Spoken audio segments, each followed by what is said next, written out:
Kanino kaya mapupunta ang 5 kilogram sack rice ngayon? Hi, if interested ka, panoorin ang full video. Yes, it's me pala, that of Bislig City, married and of 2 kids in heaven.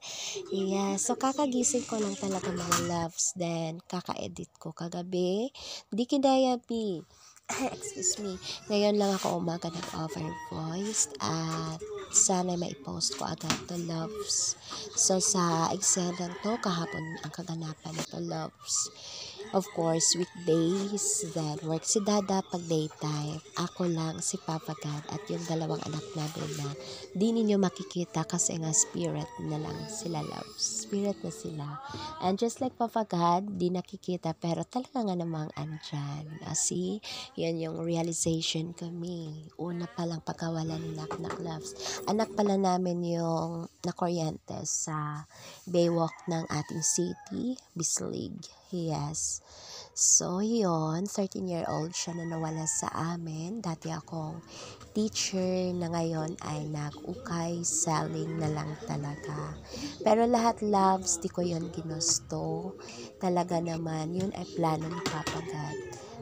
As in, plano, choice mo yung magiging okay seller hindi. Choice, kasi nga, doon pumasok si Papa God. Gustuhin ko man magturo, love ko talaga magturo, love. Sabi ko pa nga, dati may kahit magka 5K na lang yung net, ako talaga yung nagsasabi sa ibang guro na di ako apektado. Kasi nga, love ko yung teaching. Pero the time na nawala si Naknak, yun yung sabi ko na may mga bagay talaga na out na sa ating control.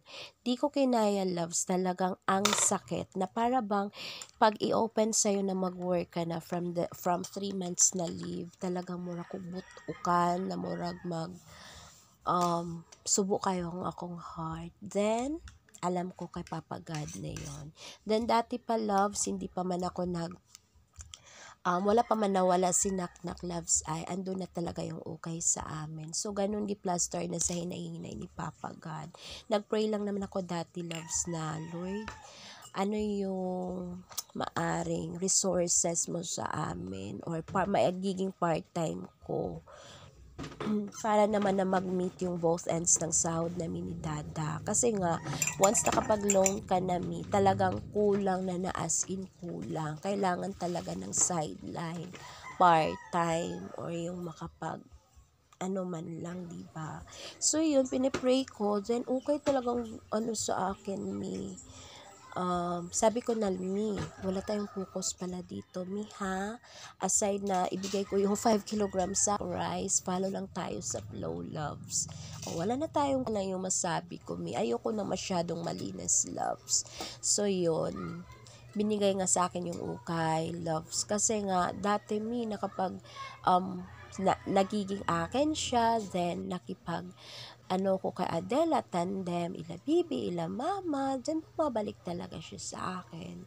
So, yun, para sa akin talaga siya, just like ngayon, nawala na akong, nagikuha ko ni Papa God from teaching, may bala kasi siya. Sabi niya, sa sa boses niya, yung 10% nakita ko i-share sa mga tao, talagang ito ay para sa ako jud ni siya sa iyang plano nga makapag-share nga. Yun na yung 5 kilograms sacrifice na i-share ko sa inyo, loves, nanggaling yan kay Papa God sa 10% na aking kita. So yun, nag-set na pala ako sa hapon na yan para makapagbenta mi. Then, dito ay, dumating na si Dada. Then, nag-request lang ako ng burger love. Kasi nga ang gutom pag mag-selling me. Then, 4:11 na love. So, open ko na sa inyo, di pa tapkwentuhan natin, Sige lang, sa susunod ulit. So, para sa 5 kilogram sack rice, ang gagawin nyo lang mga ay i-invite nyo lang yung mga pamilya ninyo.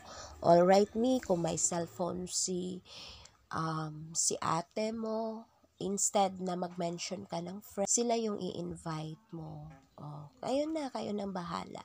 At least makapag-invite kayo ng 3 na papasok sa atin, mag-comment sila, mag-comment rin kayo. Then, bago kayo mag-exit, of course, mag-react. Pwede kayong magalit dyan. pwede na pwede. Then, of course, mag-comment, then, i-share. Then, pag sa pag-share nyo naman, kayo nang bahala. Yung may puso naman. Huwag yung diretsuhan. Yun lang ang gagawin, love, sa mag-comment lang kayo. Then, gawin nating entries yun kung magagawa ninyo. Then, gawin nating 1 day after 24 hours ay i-ano ko na sa inyo yung winner. Oh, mag-quick live lang ako niyan, mga loves. Quick live lang natin ni. Then, pwede lang yun matulog. Then, pagising nyo, ando na yung winner dear. So, sa mga nag-ask, what if kung malayo yung area nila?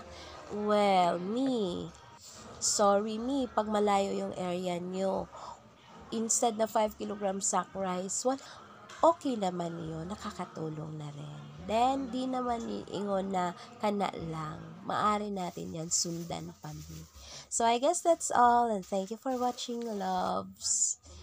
Then, until here lang muna. Bye! Mwah!